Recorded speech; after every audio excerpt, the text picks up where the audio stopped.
अस्सलाम वालेकुम फ्रेंड्स। उम्मीद करता हूँ कि आप सब लोग खैरियत से होंगे और अपनी अपनी ज़िंदगियों में बहुत सारा एंजॉय करते होंगे। और अगेन आप लोगों को मैं अपने इस यूट्यूब चैनल पे वेलकम कर रहा हूँ। बेसिकली हम लोग फिफ्थ चैप्टर कर रहे थे। फिफ्थ चैप्टर के अंदर हम लिक्विड की टिपिकल प्रॉपर्टीज़ डिस्कस कर रहे थे। सॉलिड की कुछ प्रॉपर्टीज़ इससे पहले हमने देखी, उसके बाद हमने लिक्विड की प्रॉपर्टीज़ पे आए। लिक्विड की प्रॉपर्टीज़ के अंदर सबसे पहले हमने एवेपोरेशन देखी कि एवेपोरेशन क्या होती है। सही है। उसके बाद आज हम जा रहे हैं वेपर प्रेशर की तरफ कि वेपर प्रेशर क्या होता है और वेपर प्रेशर जो है ना वो ये कैसे इसको हम एक्सप्लेन करते हैं। उसके बाद इक्विलिब्रियम इसके अंदर हम डिस्कस करेंगे, इक्विलिब्रियम क्या चीज़ है। इसके अलावा कंडेंसेशन क्या होती है, वेपोराइजेशन। वेपोराइजेशन तो हमने पढ़ ली है। एवेपोरेशन की प्रोसेस को क्या बोलते हैं, एवेपोराइजेशन, या उसको आप वेपोराइजेशन बोलते हैं। तो उसके बाद हम देखेंगे कंडेंसेशन का जो है ना प्रोसेस वो क्या होता है। उसके बाद डायनेमिक इक्विलिब्रियम की एक टर्म है इसके अंदर, वो हम देखेंगे। तो इसके अंदर से शॉर्ट भी आ सकते हैं और लॉन्ग भी आ सकते हैं। तो आप लोग जो है ना इसको लॉन्ग के अकॉर्डिंग भी तैयार कीजिएगा और शॉर्ट के अकॉर्डिंग भी तैयार कीजिएगा। उसके बाद कुछ फैक्टर्स हैं जो हम चेक करेंगे कि वेपर प्रेशर्स के ऊपर कौन से फैक्टर जो है ना वो असरअंदाज होते हैं, कौन से फैक्टर जो है ना इसको इफेक्ट करते हैं। जिस तरह हमने एवेपोरेशन के अंदर देखा था कि 3 डिफरेंट फैक्टर्स जो थे वो एवेपोरेशन को जो है ना इफेक्ट कर रहे थे, इस तरह वेपर प्रेशर को भी 3 डिफरेंट फैक्टर्स हैं जो कि इफेक्ट करते हैं। वो हम डिटेल में डिस्कस करेंगे। उसके बाद इसी टॉपिक को मैं पिछले टॉपिक से रिलेट करता हूँ। बेसिकली हमने पिछले टॉपिक में एवेपोरेशन पढ़ा। एवेपोरेशन क्या होती है? एवेपोरेशन लिक्विड स्टेट से गैसियस स्टेट के अंदर मॉलिक्यूल्स का कन्वर्ट हो जाना, ये क्या था, एवेपोरेशन था। यानी कि मॉलिक्यूल जब भी सिंगल मॉलिक्यूल होता है अलग अलग हो जाते हैं तो वो क्या हो जाते हैं, गैसियस फॉर्म में कन्वर्ट हो जाते हैं और वो क्या हो जाते हैं, गैसियस फॉर्म में यानी कन्वर्ट हो जाते हैं। अगर देखा जाए तो लिक्विड स्टेट के अंदर जो मॉलिक्यूल्स होते हैं वो सारे क्या होते हैं, आपस में इंटरमॉलिक्यूलर फोर्सेस के जरिए जुड़े होते हैं। और जब हम उनको लिक्विड स्टेट से गैसियस स्टेट में कन्वर्ट करते हैं तो गैसियस स्टेट में वो अलग अलग हो जाते हैं सारे। उनके बीच में इंटरमॉलिक्यूलर फोर्सेस या तो ख़त्म हो जाती हैं या बहुत बहुत कम रह जाती हैं। समझ आ गई इस चीज़ की। तो आज हम पढ़ेंगे वेपर प्रेशर।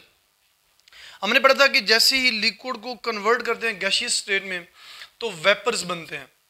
वेपर्स जो है ना वो बेसिकली कौन सी फॉर्म है, गैसियस फॉर्म है। समझ आ गया। तो अब उसी गैसियस फॉर्म की वजह से एक प्रेशर बनता है लिक्विड के ऊपर। ठीक है, लिक्विड के ऊपर एक प्रेशर बनता है, उसको हम वेपर प्रेशर बोलते हैं। सही है। आपको पता है ना कि ज़मीन के ऊपर जितनी भी गैसेज हैं वो ज़मीन के ऊपर क्या डाल रही हैं, प्रेशर डाल रही हैं। क्यों भला? क्योंकि ज़मीन जो है ना वो ग्रेविटी की वजह से सारी गैसेज को अपनी तरफ क्या कर रही है, खींच रही है। जब अपनी तरफ खींच रही है तो इन सारी गैसेस का ज़मीन के ऊपर, सारी गैसेस का ज़मीन के ऊपर क्या है, एक प्रेशर है जिसे हम एटमॉस्फेरिक प्रेशर बोलते हैं। समझ आ गई है। इसी तरह अगर लिक्विड है ज़मीन के ऊपर तो लिक्विड भी क्या कर रहा है, ज़मीन के ऊपर प्रेशर डाल रहा है। समझ आ गई। कोई भी चीज़ किसी चीज़ के ऊपर पड़ी है, ठीक है, तो वो क्या करती है, दूसरी चीज़ के ऊपर प्रेशर एक्सर्ट करती है। समझ आ गई इस चीज़ की। इसी तरह जब आप एक लिक्विड को बॉयल करते हैं, एक लिक्विड को आप गैसियस स्टेट के अंदर कन्वर्ट करते हैं तो जितने भी लिक्विड के मॉलिक्यूल हैं वो जब गैसियस फॉर्म में बन जाते हैं, गैसियस फॉर्म में कन्वर्ट हो जाते हैं, वेपर्स बन जाते हैं, वो वेपर क्या करते हैं, अगेन लिक्विड के ऊपर एक प्रेशर एक्सर्ट करते हैं। समझ आ गई है। उस प्रेशर को हम क्या बोलते हैं, वेपर प्रेशर बोलते हैं। अब यहाँ पे एक चीज़ का ध्यान रखना है कि वेपर प्रेशर के लिए ये शर्त है कि ऊपर से कंटेनर क्लोज होना चाहिए। जिस कंटेनर में आप लिक्विड को बॉयल कर रहे हैं, सही है, जिस बर्तन में या जिस कंटेनर में आप जो है ना लिक्विड को बॉयल कर रहे हैं वो ऊपर से कम्प्लीटली जो है ना वो बंद होना चाहिए। तभी जो है ना वो सारे जो वेपर्स हैं वो क्या करेंगे, वो लिक्विड के ऊपर प्रेशर एक्सर्ट करेंगे। इसके अलावा अगर ऊपर से वो खुला है तो उस फॉर्म में क्या होगा, सारे वेपर्स जो है ना ऊपर जाके हवा के साथ मिक्स हो जाएंगे। अब उनको वापस लाना तो मुश्किल है ना, उनको वापस तो नहीं लाया जा सकता। तो वेपर प्रेशर वहीं पे होगा जहाँ पे एक कंटेनर हम लेंगे जिसके अंदर हम किसी चीज़ को बॉयल करेंगे, लिक्विड को बॉयल करेंगे, ये सब फर्ज करें वाटर को बॉयल करेंगे तो ऊपर से उसको क्या कर देंगे, बंद कर देंगे। ये सारी चीज़ें हम पढ़ेंगे वन बाई वन करके। सबसे पहले आए चलते हैं डेफिनेशन पे। वेपर प्रेशर की डेफिनेशन क्या है? The pressure exerted by the vapours of a liquid at equilibrium with the liquid at a particular temperature is called vapor pressure of liquid। जब लिक्विड के मॉलिक्यूल वेपर में convert हो जाते हैं तो वेपर क्या करते हैं, प्रेशर एक्सर्ट करते हैं ऑफ लिक्विड, लिक्विड के ऊपर at equilibrium with the liquid. अब यहाँ पे ना एक इक्विलिब्रियम की टर्म यूज हुई है, ये हम आगे जाके एक्सप्लेन करते हैं नेक्स्ट स्टेप में। इक्विलिब्रियम को ये क्या चीज़ होती है, with the liquid at a particular temperature is called vapour pressure of liquid. अब यहाँ पे ये है कि टेम्परेचर कांस्टेंट रखना है, मीन्स कि टेम्परेचर ऐसे नहीं है कि आप पहले कम कर रहे हैं फिर बढ़ा रहे हैं फिर कम कर रहे हैं फिर बढ़ा रहे हैं, इस तरह नहीं करना। टेम्परेचर एक फिक्स टेम्परेचर, अगर 100 डिग्री सेंटीग्रेड रख रहे हैं तो 100 डिग्री सेंटीग्रेड के आप ऊपर आ जो है ना इसको ऑब्जर्व कर रहे होंगे। नेक्स्ट है इक्विलिब्रियम। इक्विलिब्रियम क्या है? A state when rate of vaporization and rate of condensation is equal to each other but in opposite direction. अब यहाँ पे सबसे पहले एक चीज़ समझ ले, कंडेंसेशन क्या होती है। वेपोराइजेशन का तो पता है आपको कि लिक्विड के मॉलिक्यूल्स का गैसियस फॉर्म में कन्वर्ट हो जाना, उसे हम वेपोराइजेशन बोलते हैं। जबकि कंडेंसेशन क्या होती है? अगर ऊपर से बर्तन ढका हुआ है, ऊपर से बर्तन बंद है या कंटेनर भी बंद है, ऊपर से क्लोज है, तो वहाँ पे जो मॉलिक्यूल ऊपर वेपर जो ऊपर इकट्ठे होंगे ना सारे, वो क्या करेंगे? अगेन आपस में जुड़ के लिक्विड के ड्रॉप्स बनाएंगे और अगेन नीचे गिर जाएंगे। कभी बर्तन में आपने देखा होगा कि किसी कंटेनर में आपने पानी गर्म किया हो, ऊपर से ढक दिया हो, तो जैसे ही आप उस ऊपर से ढक्कन उतारते हैं तो उसके साथ सारे जो है ना वो लिक्विड के वेपर लगे, लिक्विड के जो है ना ड्रॉप्स लगे होते हैं। ऐसे ही है ना, तो वो लिक्विड के ड्रॉप्स जो है ना वो क्या होते रहते हैं, वो अगेन अंदर गिरते रहते हैं। और होता क्या है कि वो जो वेपर पहले बन जाते हैं वो होती गैसियस फॉर्म है, वो दोबारा इकट्ठे होके क्या करते हैं? लिक्विड ड्रॉप्स के अंदर कन्वर्ट हो जाते हैं और लिक्विड ड्रॉप्स वापस नीचे गिर रहे होते हैं। इस प्रोसेस को बोलते हैं कंडेंसेशन। यानी कि अगर लिक्विड से गैसियस फॉर्म में जा रहे हैं तो कौन सा प्रोसेस है? वेपोराइजेशन। और अगर गैसियस फॉर्म से लिक्विड फॉर्म में जा रहे हैं तो ये कौन सा प्रोसेस है? Condensation process. यानी गैसेस के मॉलिक्यूल आपस में मिल के वो क्या कर देते हैं? दोबारा लिक्विड बना देते हैं। इसको हम बोलते हैं कंडेंसेशन। अब इक्विलिब्रियम पे आते हैं।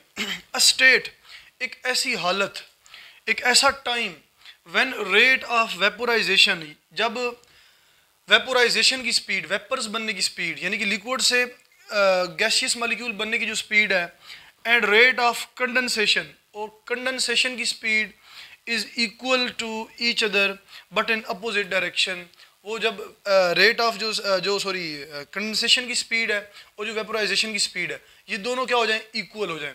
यानी कि जितने लिक्विड से वेपर बन रहे हों, साथ ही इतनी वेपर से क्या बन रहे हों? लिक्विड ड्रॉप्स बन रहे हों, अगेन लिक्विड बन रहा हो। तो यानी कि वेपोराइजेशन और कंडेंसेशन इक्वल हो जाए, तो इस हालत को हम बोलते हैं इक्विलिब्रियम। वैसे इक्विलिब्रियम बोलते हैं तराजू को। अगर जनरली मैं आप लोगों को बताऊं ना, तराजू के अंदर होता क्या है कि ये तराजू है फर्ज करें, तो इस साइड पे भी सेम ऐसा, इस साइड पे भी सेम ऐसा है, तो ये बिल्कुल एक जगह पे रुक जाएगा इस तरह, ठीक है। अगर एक साइड पे मैस ज़्यादा है, एक साइड पे कम है, तो ये साइड पे जो है नीचे झुक जाएगा। इसी तरह इक्विलिब्रियम जो होता है वो क्या होता है कि आपका मुतवाज़न, यानी कि बैलेंस। बैलेंस में क्या होता है कि आपके दोनों साइडों पे ये जो प्रोसेस है, फर्ज करें इस साइड पे कोई प्रोसेस हो रहा है, इस साइड पे प्रोसेस हो रहा है, ये दोनों सेम प्रोसेस हो रहे हों, इक्वल रेट से हो रहे हों, इक्वल स्पीड से हो रहे हों, तो ये जो है ना बीच में ऐसे ही रुक जाएगा। समझ आ गई है?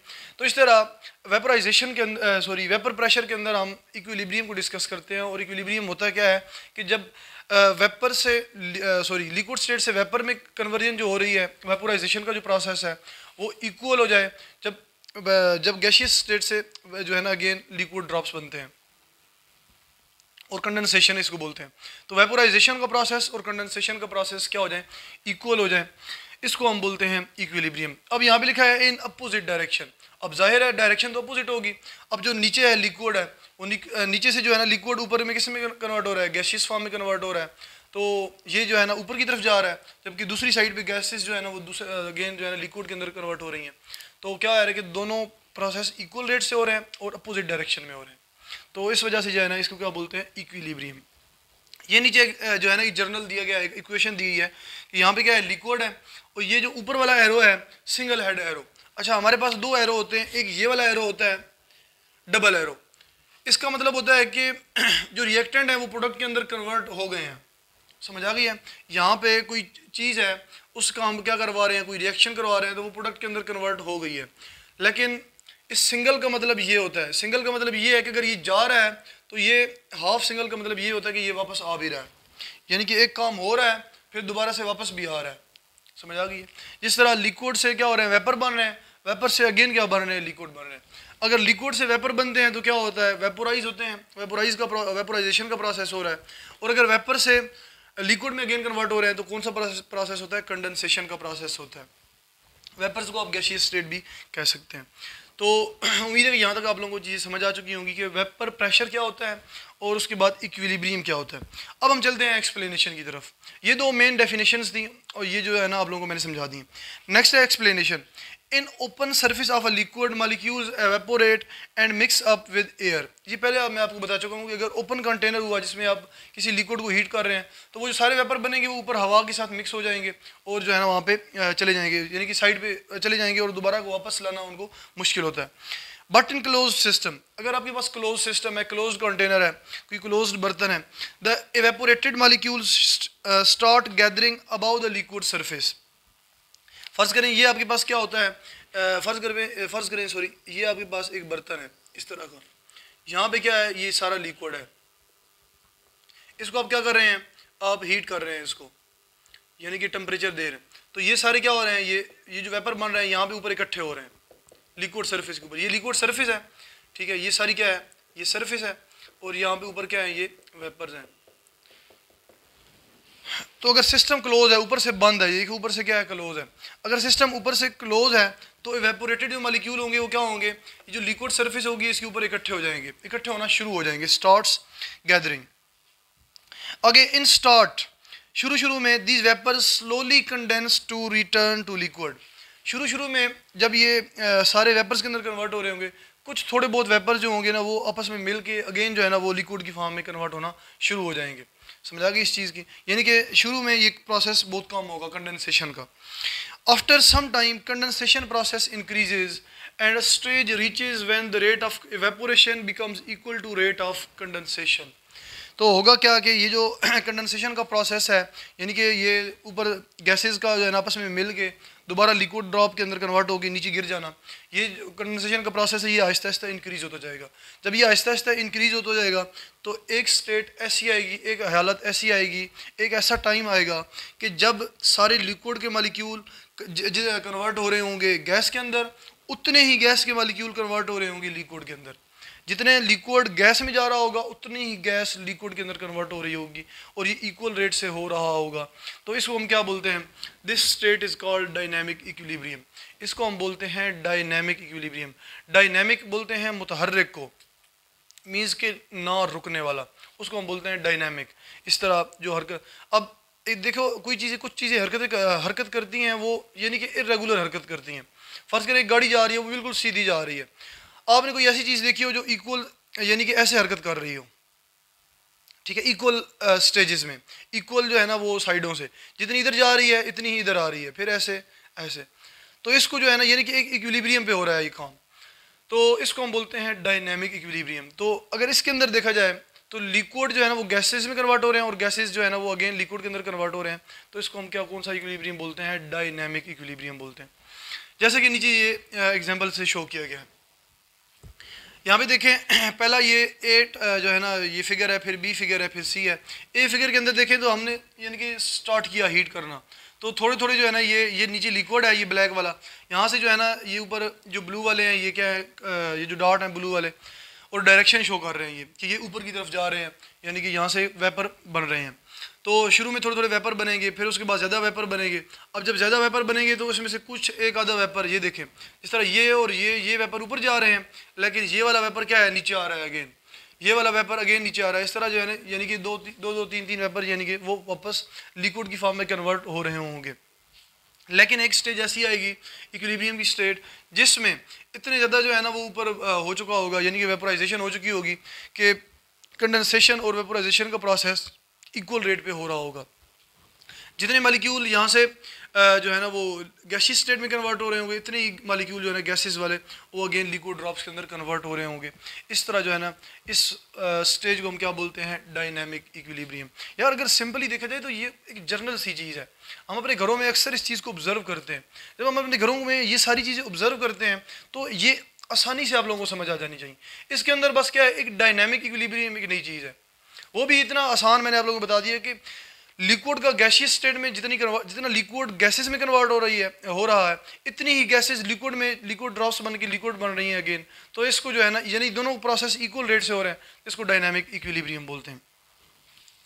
अब आगे चलते हैं कि कौन कौन से फैक्टर्स जो है ना इसके ऊपर असरअंदाज होते हैं। अच्छा ये नीचे मैंने एक हेडिंग दी है, ये फिगर के नीचे आप लोग देना चाहें तो दे दीजिएगा, a state of dynamic equilibrium between liquid and its vapours. सही है, तो आगे चलते हैं, डिफरेंट फैक्टर्स जो वेपर प्रेशर के ऊपर इफेक्ट करते हैं वो हम देखते हैं। नेक्स्ट हम देखने लगे हैं कि कौन कौन से ऐसे फैक्टर्स हैं जो कि वेपर प्रेशर को इफ़ेक्ट करते हैं। ठीक है, जिस तरह हमने एवेपोरेशन के अंदर देखा था कि 3 डिफरेंट फैक्टर एवेपोरेशन के प्रोसेस को इफ़ेक्ट कर रहे थे, इसी तरह जो वेपर प्रेशर है इसी को भी जो है ना, इसको भी 2-3 फैक्टर ऐसे हैं जो इफ़ेक्ट करते हैं, वो हम देखेंगे। सबसे पहला फैक्टर है नेचर ऑफ लिक्विड, दूसरा है साइज ऑफ मॉलिक्यूल और तीसरा है टेम्परेचर। तो सबसे पहले चलते हैं नेचर ऑफ लिक्विड पे कि लिक्विड की नेचर कैसी हो तो उसका वेपर प्रेशर कितना होगा, ये हम देखने लगे हैं। बेसिकली हमारे पास लिक्विड की जो नेचर है वो दो जो है ना वो टाइप्स में डिवाइड की जाती है, एक पोलर लिक्विड और एक नॉन पोलर लिक्विड। अब जो पोलर लिक्विड्स होते हैं उनके अंदर क्या होता है कि जो बॉन्ड होता है वो, अच्छा वो पोलैरिटी किस वजह से होती है ये थोड़ा सा बता दूं पहले। हालांकि पोलैरिटी जो है ना कॉन्सेप्ट हमने ऑलरेडी कर चुके हैं। फर्ज करें वाटर का मॉलिक्यूल है, वाटर का मॉलिक्यूल जो है ये क्या है, पोलर मॉलिक्यूल है। क्यों पोलर है? क्योंकि ये एक एटम हाईली इलेक्ट्रोनेगेटिव है ऑक्सीजन और दूसरा लेस इलेक्ट्रोनेगेटिव है। तो ये वाला जो एटम है, ये जो बॉन्ड पेयर है इलेक्ट्रॉन का, इसको अपनी तरफ क्या कर रहा है, खींच रहा है। जब इसको अपनी तरफ ज़्यादा खींचेगा तो ये बॉन्ड क्या बन जाएगा, पोलर बन जाएगा। यानी कि ये जो ऑक्सीजन है इसका इलेक्ट्रॉन से डिस्टेंस कम है और हाइड्रोजन का इलेक्ट्रॉन से डिस्टेंस ज़्यादा है। क्यों? क्योंकि ऑक्सीजन इन दोनों इलेक्ट्रॉन्स को अपनी तरफ खींच रहा है, क्योंकि इसकी इलेक्ट्रोनेगेटिविटी पावर ज़्यादा है। इस वजह से ये वाला बॉन्ड क्या होगा, पोलर होगा। जब ये बॉन्ड पोलर होगा तो ये मॉलिक्यूल क्या होगा, पोलर होगा। समझ आ गई? ये क्या है, होते हैं पोलर। तो कुछ लिक्विड ऐसे होते हैं जो पोलर होते हैं और कुछ लिक्विड ऐसे होते हैं जो नॉन पोलर होते हैं। अब नॉन पोलर लिक्विड की एग्जांपल जो है ना आपके पास, आप कोई भी एग्जांपल ले लें, हेक्सेन है हमारे पास, ठीक है, ये नीचे हमने हेक्सेन की एग्जांपल ली हुई है। तो इस तरह हमारे पास कुछ पोलर लिक्विड हैं, कुछ नॉन पोलर लिक्विड हैं। अगर तो पोलर लिक्विड हैं उनके अंदर जो इंटरमॉलिक्यूलर फोर्सेस हैं वो स्ट्रॉन्ग होती हैं। समझ आ गई है? अब दो पोलर मॉलिक्यूल हैं आपस में, उनके बीच में स्ट्रॉन्ग हाइड्रोजन बॉन्डिंग होगी या कोई और स्ट्रॉन्ग इंटरमॉलिक्यूलर फोर्स होगी। तो उनको तोड़ने के लिए हमें ज़्यादा एनर्जी की ज़रूरत होती है, हमें ज़्यादा जो है ना वो टेम्परेचर देना पड़ता है, तब जाके वो मॉलिक्यूल टूटता है और तब जाके वो अलग-अलग होकर वेपर की फॉर्म में कन्वर्ट होगा। तो इसका मतलब है कि जो पोलर लिक्विड्स होते हैं उनको वेपोराइज करना थोड़ा सा मुश्किल होता है as compare to non polar liquid. जबकि नॉन पोलर लिक्विड के अंदर देखें तो दो मॉलिक्यूल के बीच में जो इंटरमॉलिक्यूलर फोर्सेज होती हैं वो वीक होती हैं। इस तरह उन मॉलिक्यूल को अलग अलग करना, सेपरेट करना आसान होता है। थोड़ी सी हम एनर्जी देते हैं, टेम्परेचर देते हैं, वो आपस में सेपरेट हो जाते हैं और जो है ना वो वेपोराइज हो जाते हैं। अब देखते हैं ज़रा, vapour pressure depends upon the nature of liquid. Vapour pressure जो होता है वो लिक्विड की नेचर पे डिपेंड करता है। Polar liquids have less vapour pressure as compare to non polar liquid due to strong intermolecular forces in polar liquid. जो polar liquid होते हैं वो क्या होते हैं, वो उनका लेस वेपर प्रेशर होता है as compare to non polar liquids. उसका रीज़न क्या होता है कि पोलर लिक्विड्स के अंदर स्ट्रॉन्ग इंटरमॉलिक्यूलर फोर्सेज होती हैं। For example, water has less vapour pressure than that of alcohol at same temperature. अगर आपके पास दो कंटेनर हों, एक कंटेनर के अंदर वाटर हो, ये ऊपर से बंद हो, और दूसरा आपके पास कंटेनर हो उसके ऊपर क्या हो, अल्कोहल हो। अब देखें अल्कोहल के अंदर जो है ना हाइड्रोजन बॉन्डिंग है और वाटर के अंदर भी हाइड्रोजन बॉन्डिंग है, लेकिन वाटर के अंदर स्ट्रॉन्ग हाइड्रोजन बॉन्डिंग है और अल्कोहल के अंदर वीक हाइड्रोजन बॉन्डिंग है। तो मतलब है कि वाटर के अंदर इंटरमॉलिक्यूलर फोर्सेज स्ट्रॉन्ग हैं जबकि अल्कोहल के अंदर इंटरमॉलिक्यूलर फोर्सेज क्या हैं, वीक हैं। जब अल्कोहल के अंदर इंटरमॉलिक्यूलर फोर्सेज वीक हैं तो इसको इजीली ये इजीली क्या हो जाएगा, ये वेपोराइज हो जाएगा और इसका जो वेपर प्रेशर होगा वो क्या होगा, ज़्यादा होगा। और जबकि वाटर है, वाटर क्या है कि इसको इजीली अल्कोहल के मुकाबले में इजीली जो है ना ये वेपोराइज नहीं होगा, इसको ज़्यादा टेम्परेचर देना पड़ेगा, ज़्यादा टेम्परेचर भी ये वेपोराइज होगा और इसका जो वेपर प्रेशर होगा वो क्या होगा, वो कम होगा अल्कोहल के मुकाबले में। अब यहाँ पे एक चीज़ ये है कि आपने टेम्परेचर सेम रखना है, ये सेम टेम्परेचर की बात की है। मीन्स के फ़र्ज़ करें अगर इसका आप 100 रखते हैं तो आप इसका भी 100 रखेंगे, अगर इसका 60 रखते हैं तो इसका भी 60 रखेंगे। दोनों को सेम टेम्परेचर पे हमने जज करना है, ऐसे नहीं कि इसका टेम्परेचर कम कर दें और इसका ज़्यादा कर दें, ठीक है। तो ओबियसली फिर तो दोनों का जो है ना बराबर भी हो सकता है अगर टेम्परेचर आप डिफरेंट कर दें। तो सेम टेम्परेचर पर हमने चेक करना है, सेम टेम्परेचर पर हमारे पास जो है ना वो डिफरेंस वाज़ेह होता है। नेक्स्ट चलते हैं साइज़ ऑफ मॉलिक्यूल पे कि अगर मॉलिक्यूल का साइज़ बड़ा हो या छोटा हो तो उसका जो है ना वेपर प्रेशर के ऊपर क्या इफेक्ट होता है वो हम देखते हैं। Small size molecule can easily evaporate than big sized molecule. In this way smaller size molecules exert more vapour pressure. आपके पास दो मॉलिक्यूल है, एक आपके पास है यानी कि स्मॉलर साइज मॉलिक्यूल है, यानी कि ऐसा कंपाउंड है जिसके मॉलिक्यूल छोटे हों, जिसके मॉलिक्यूल में यानी कि नंबर ऑफ एटम क्या हों, कम हो, और एक दूसरा आपके पास मालिक्यूल है जिसमें जो है ना नंबर ऑफ मालिक्यूल क्या हो ज़्यादा, नंबर ऑफ एटम ज़्यादा हो, वो क्या हो, भरा हो। यानी कि एक साइड पे आपके पास जो मालिक्यूल हो वो हल्का हो और दूसरी साइड पे जो मालिक्यूल है वो क्या हो, भरा हो, वजनी मालिक्यूल हो। तो फॉर एग्जांपल हेक्सेन, अब hexane has less vapour pressure than decane. अगर हेक्सेन में देखें तो 6 कार्बन है और 14 हाइड्रोजन है, ये एक मालिक्यूल है हेक्सेन का। जबकि डिकेन के अंदर देखें तो 10 कार्बन है और 22 हाइड्रोजन है। यानी कि ये क्या है, ये बड़ा मालिक्यूल है और ये छोटा मालिक्यूल है। तो हेक्सेन का वेपर प्रेशर देखें तो वो डिकेन के मुकाबले में क्या होगा, कम होगा, because hexane is a smaller molecule. अब नेक्स्ट चलते हैं टेम्परेचर पे। तीसरा फैक्टर है हमारा, the vapour pressure is directly proportional to the temperature.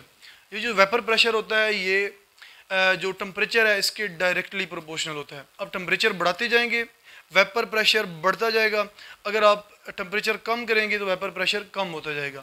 If temperature is increased vapour pressure also increases and vice versa. When temperature increases, the kinetic energy of molecule increases to enable them to vaporize and exert pressure.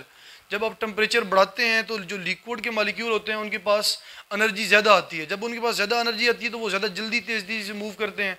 जब तेज़ी से move करते हैं तो वो surface के ऊपर आके क्या हो जाते हैं, एवेपोरेट हो जाते हैं।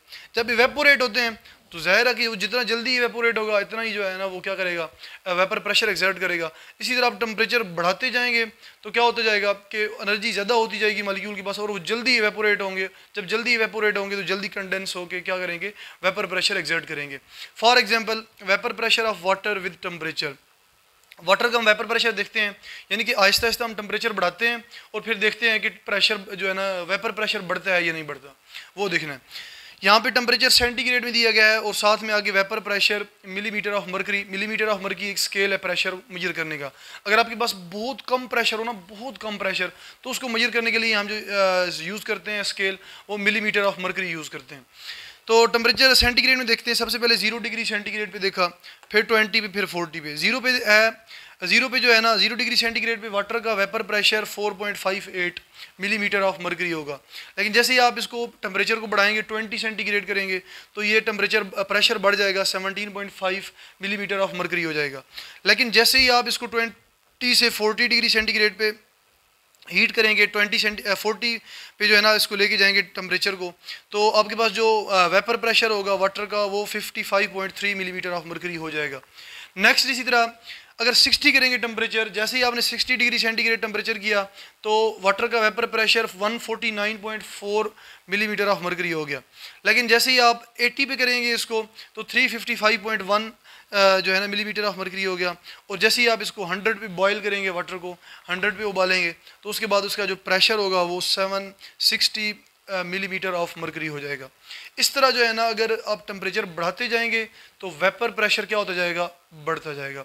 ये कॉमन सेंसेस की चीज़ें हैं, कोई इतनी डिफ़िकल्ट चीज़ें नहीं है कि बंदा इनको जो है ना रट्टा लगा ले। इनको बस थोड़ा सा समझने की ज़रूरत है। आप लोग अगर कॉन्सेप्ट से समझेंगे इन चीज़ों को तो ये ईजिली समझ आ जाएंगी। ठीक हो गया। तो उम्मीद करता हूँ ये सारी चीज़ें आप लोगों को डिटेल में जो है ना वो समझ आ चुकी होंगी। ये बेसिकली हम लिक्विड्स की प्रॉपर्टीज़ पढ़ रहे हैं। सबसे पहले एवेपोरेशन पढ़ी, फिर उसके बाद हम एवेपोरेशन से ही आगे जो है ना इसकी नेक्स्ट प्रॉपर्टी निकलती है वेपर प्रेशर। वेपर प्रेशर को हमने डिस्कस किया। नेक्स्ट जो प्रॉपर्टी पढ़ेंगे बॉइलिंग पॉइंट, वो भी इसी से रिलेटेड है कि लिक्विड कब बॉयल होते हैं, किस टेम्परेचर पे बॉयल होते हैं, क्यों बॉयल होते हैं, वो सारी चीज़ें हम पढ़ेंगे। तो ये सारी चीज़ें कॉमन है जो आप अपनी डेली लाइफ के अंदर जो है ना इन चीज़ों को ऑब्जर्व करते हैं। जब आप डेली लाइफ के अंदर इन चीज़ों को ऑब्जर्व करते हैं तो ये चीज़ें बहुत ईजिली आप लोगों को जो है ना वो समझ आ जाती हैं। तो इस तरह अपना जो है ना वो कॉन्सेप्चुअल लेवल वो स्ट्रॉन्ग करें। तो इसी के साथ ही मैं अपना लेक्चर एंड करता हूँ। इंशाल्लाह मिलते हैं नेक्स्ट लेक्चर में। अपना बहुत सारा ख्याल कीजिएगा। ओके, अल्लाह हाफिज़।